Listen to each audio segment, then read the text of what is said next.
The South China Sea is home to hundreds of largely uninhabited reefs and tiny islands.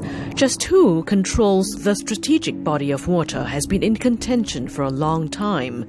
Geopolitical tensions have risen rapidly in the past decade, with China, Brunei, Malaysia, the Philippines, Vietnam and Taiwan all asserting sovereignty over the South China Sea.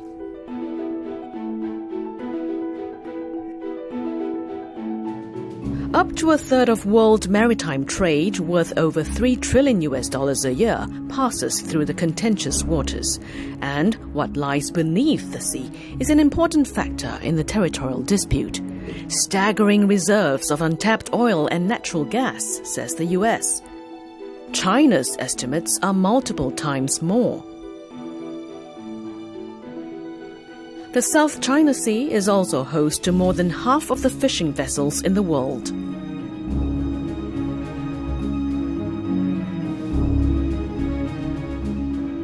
According to international law, a country can claim up to 12 nautical miles from its coast as its territory and an exclusive economic zone of up to 200 nautical miles from its shorelines for activities like fishing and drilling.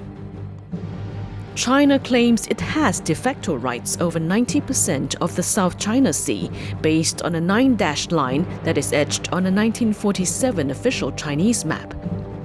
The line stretches more than 1,200 nautical miles in length from China to the exclusive economic zones of Malaysia, Indonesia, the Philippines, and Vietnam.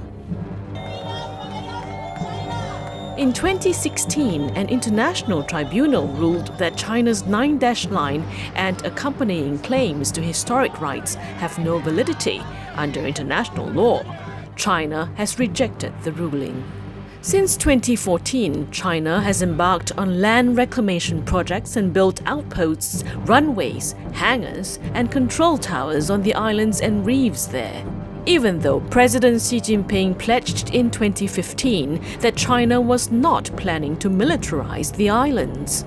The Chinese Foreign Ministry says they are necessary defense facilities.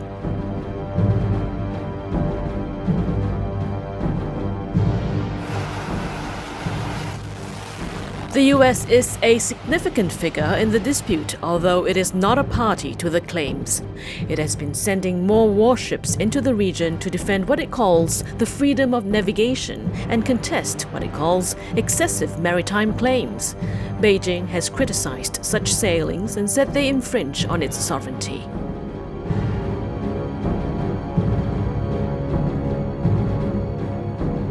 Apart from the maritime member states, other ASEAN countries are not directly affected. Those that are continue to steer between standing up for their national sovereignty and not conceding to China's claim.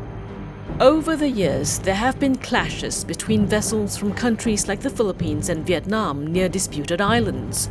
Observers say a code of conduct between ASEAN and China aimed at managing differences among claimant states is a way to head off any maritime mishaps.